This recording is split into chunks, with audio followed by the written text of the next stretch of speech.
told that the Dean B. Ellis Library is the tallest occupied structure in Northeast Arkansas, and it certainly is an icon of Arkansas State. I'm thrilled to be here today with our director of our library, Jeff Bailey, in a new second floor seating area for our students. Thank you for thinking about us. It's a pleasure to be here. Well, we wanted to highlight the library. It's so important to our campus. When people see the building, they think about the spaces behind us, rows and rows of books. It remains a critical part of the library's function, but today, you're so much more than just books, aren't you? Increasingly, our students are using the library's online resources to get the information they need for research projects, things of that nature.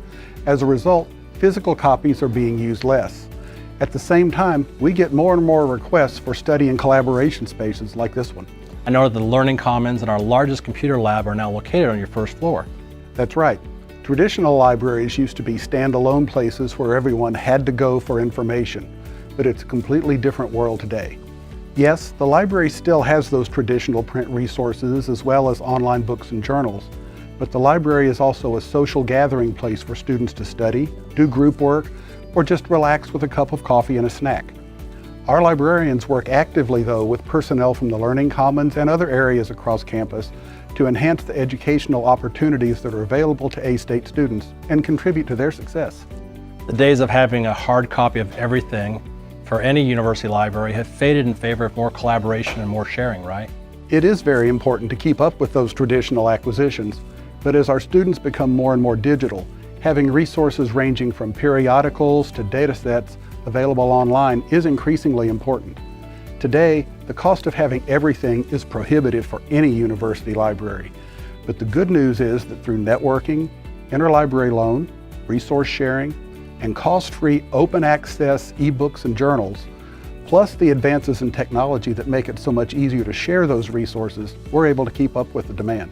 You know, it's been a long time since I've actually been in a library and checked a book out for myself. All of my research is done online now, so it's really nice to have that access. Yeah. At the same time, special collections and one-of-a-kind items and the primary records of local history and culture are increasingly the niche of a university library. That's right, and that is a strategic goal of ours. Today, what separates one academic library from another one are those unique local collections that preserve the past for future generations to interpret and study. We have several major local collections, and a great one that we're working on right now are the reels of 16mm news footage that KAIT-TV here in Jonesboro filmed regionally in the 1970s and early 1980s. And we're digitizing these to make them available for all sorts of research projects. Jeff, I really appreciate you coming and talking to us and spending some time sharing about the future of our library. I'm sure you'd be willing to answer any questions if anyone has a direct question for you, right? Of course. Any student, faculty, or alum are welcome to come by my office on the third floor of the Dean B. Ellis Library, or I can be reached anytime at jbailey@astate.edu. I don't think a lot of folks really realize how much work our library staff puts in. Like our residence life and other on-campus services, the library has extended its hours for our students to come and study during the weekends and evenings, especially during finals week. I know that you're also open when the rest of the campus closes for the winter, for when we have a snow day or something like that. Thanks again, Jeff, to you and all of your staff for everything you do to make Arkansas State work as well as it does. My pleasure. The month of February was filled with special events and special occasions. Regardless of party or politics, it's always a privilege for a university to host a former president of the United States. Of course, Bill Clinton has a special relationship to his home state of Arkansas. It was educational for me to hear his connections to Arkansas State University. I want to thank our friends at Riceland for their support of the Riceland Distinguished Presentation Series, and I'm looking forward to working with Wayne Wiggins and the Riceland Committee as we begin the process of inviting our next speaker to campus. We celebrated the 25th anniversary of the Agribusiness Conference as well. Our College of Agriculture brings together farmers and industry to discuss trends. The conference is a service of A-State and we offer it free to our attendees. We also saluted the faculty member who is the driving force behind the conference, Dr. Burt Greenwald.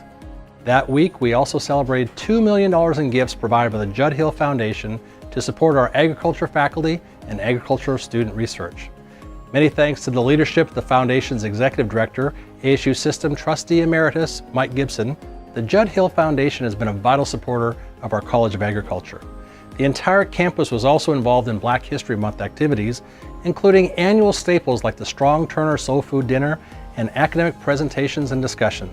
This year included a very special anniversary, the 50th year of the Black Student Association on our campus. We welcome to A-State our new Dean of Engineering and Computer Science, Abhijit Bhattacharya. With research expertise in the areas of smart materials and thin films, Dr. Bhattacharya joins us from UA Little Rock. Abhijit has a long career of building collaborations both on campus and in the community. He will officially begin his duties on July 1st. February is also Miss A-State, and we're joined as we close this month's First Friday by our newest contest winner, Ellie Stafford. Service to the community and having an advocacy platform are important parts of all Miss America sponsored contests. Tell us what your platform is this year, Ellie. My platform is entitled Live to Give. I learned how to give when I first began my volunteer work with the Make-A-Wish Foundation when I was in the 2nd grade. That was inspired through the Have a Heart Wish-a-thon that's located here in Jonesboro, and it just really opened my eyes to the opportunities, not only here on campus, but here in the community as well.